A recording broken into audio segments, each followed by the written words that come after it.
Hey everybody, this is CJ Miller. I'm in Shreveport, Louisiana, across the Red River from beautiful Bossier City, Louisiana, and I'm spending some time here with my canvas.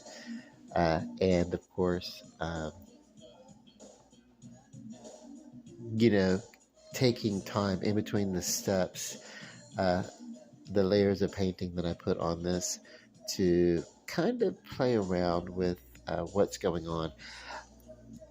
So, the evolution of this, I started with Thalio Blue and Titanium White, just putting uh, layers of them on the background. Uh, and then once I kind of got a little of atmosphere, because I knew I wanted to do a uh, kind of a wilderness, wildlife kind of scene on the canvas. That's all I knew. And I thought to help that out, I could take like some rough bristles, some stiff bristles, and just kind of like rough up the canvas a little bit, kind of like etch into the thickness of the painting. And, you know, uh, it that really kind of works and lends itself to the idea that what we're looking at is it's in the wild, it's wilderness, it's uh, the the bank of a large lake or a channel coming in from a river or whatever it is. But that's kind of what I kind of want to explore here. So, um, and I don't know what the finished massage is going to be. Some people plot that out. Some people have that. Sometimes I do, sometimes I don't when I'm working. It's like I've said this before, like telling a story.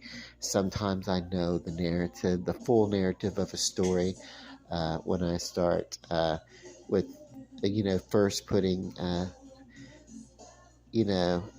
pencil tip to paper to write it, you know. And sometimes it's just more like I don't.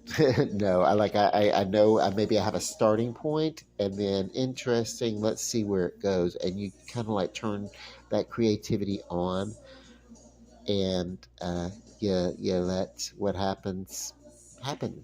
You know, um, looking forward to this, I'm going to maybe put some more definition into the trunks of the trees back here. Maybe have some branches kind of like poke forward uh, through the greenery, uh, and have like some of them be like kind of gnarly and broken boughs.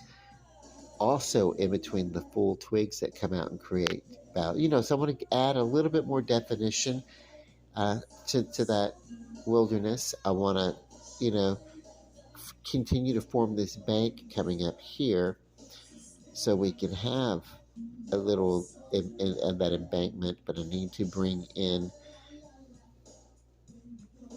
around and then let this kind of be somewhat of a reflection of the embankment, but also I need to justify this brown being out here. And how that's going to happen, it's going to be subtle reflections from the atmosphere playing off of different depths within this lake or channel or water, you know. Uh, Maybe I'll even have some of the water come around here, Maybe I'll even stretch this embankment out a little bit and have some of it be, uh, kind of feather out, you know, uh, by bringing some of this, I don't, well, the possibilities are here in nature. If you really, really get out into nature, and I think that, if you're my age, you probably have at some point.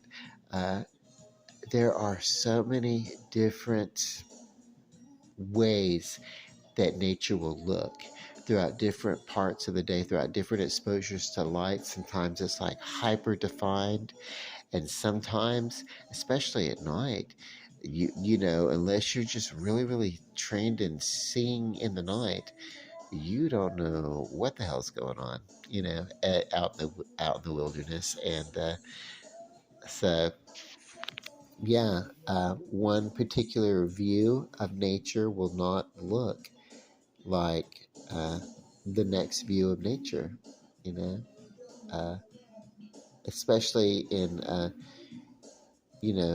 thick foresty greenage near water where there's lots of greenery and growing and everything. So it's cool. It's cool. That it's great. So this is what I got here. I just kept looking across the room, and I kept looking at as I was working this building. This is going to be a little bit of a you know rock. I'm working with different layers of grays and titanium whites and uh, black and just different tones there to create this big stone, just whatever, sticking up, you know, probably huge, but I've always liked that idea of just a stony rock jutting up from water, you know, uh, you know, uh, so, and I guess we'll see what goes on here, but that's, just kind of like a, you know, just I get excited with the creation of something like this, and I can say it's very relaxing too. I've had a very fun weekend, but yeah, um, uh, and I had to say I was really really happy with myself over the last few weeks, talking on in terms of like where I am with my health and my health goals and my diet goals and everything like that. But it was uh, yesterday I had a brunch with my sister, and brunch means that there's more carbs involved that I would normally eat. And then today was Cinco de Mayo, and that means chips and salsa, but and other stuff, anything Mexican food. So we had Mexican food. So, but I've also been since lunchtime. I have disciplined myself throughout this day, and by the time I see my doctor, uh, close to 3:30 ish or whatever tomorrow, depending. Uh, you know, uh, yeah, keep my fingers crossed for a good report. Uh, but I talked about that in the other video about this painting. How I'm like, oh my god, it's really okay to you know hope to get a little bit of validation for doing good things, not as a person, but not that you depend upon that. But it's still nice to get the whole, pat on the back kind of thing, or for me, I just don't want to disappoint my doctor. Like I really returned my diabetes from a risky uh, area to whoa, like did really well with basically becoming, you know, diabetic type 2 but asymptomatic, and it's I've been able to maintain that for quite a while, almost 2 years now. So uh, you know I'm happy with it. So um, a lot of contentment, not a lot of relaxation, and sometimes I would be like panicked when I'm like relaxed and calm.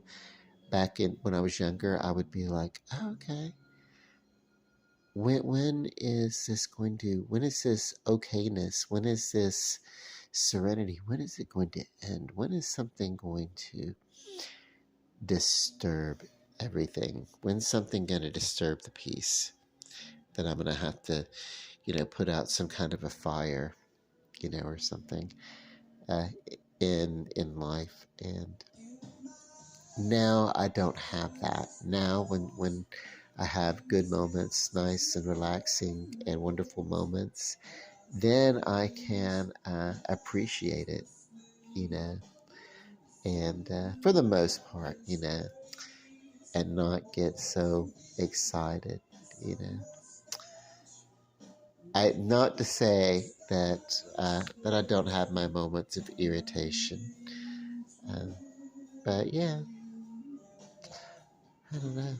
Okay, so also it's early in the morning, and by the time I go get ready for bed and lie down, I should be able to get a good snooze in. I'm a very much a nocturnal person. That's why these videos take place at night. And that's why my doctor's appointments take place in the mid afternoon. It's just, the creative person. I think the more creative a person is, uh, the more musically creative, the more everything. They really just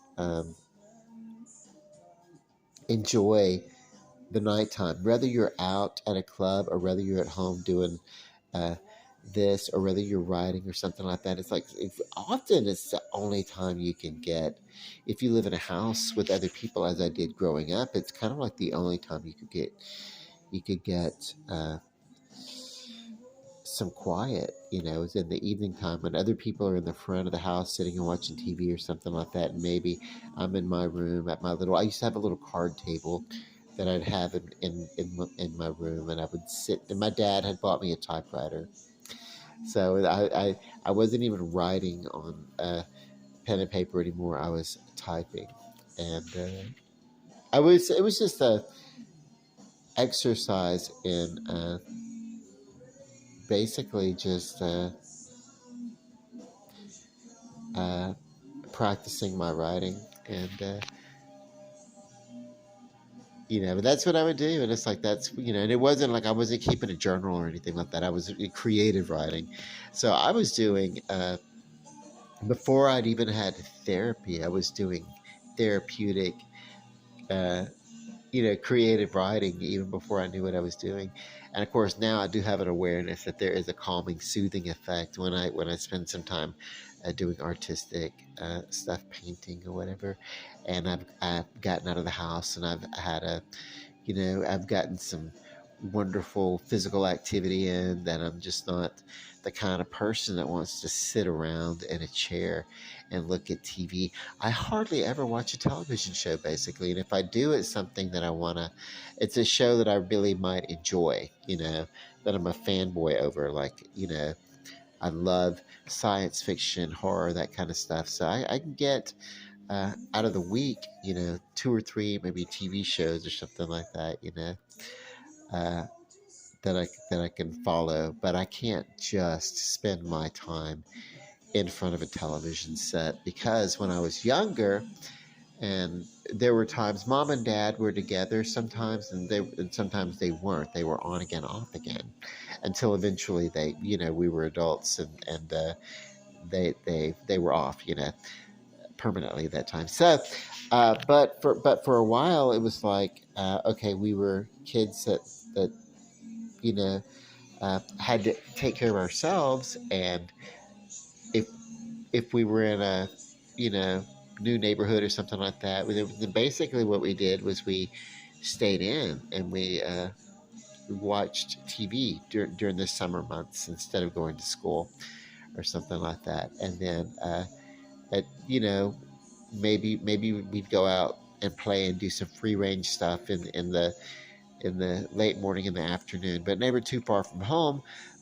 But but but a lot of TV watching, and that's why I don't have the full on Louisiana accent that some people have. I spent so much time in front of a television set. Consequently, I can pick up various dialects from different regions, and I have a talent for mimicry of dialect because of that. So I always thought I would have been a good voiceover artist. But anyway, yeah, um, I'm working here. I'm working over here. So yeah, um, Totally, you know what? I'm rambling because you know what? I'm totally relaxed, and this is a good place for me to end this video. Say love and light, go tuck myself in because, yeah, I think I'm ready for sleep. I really do love you guys, and thank you for you know checking these videos out. Uh, you know. Paintings in Progress is the name of the series about the paintings, and I decided to call it that. And I probably said that about a zillion times today. Love and light, peace, good night.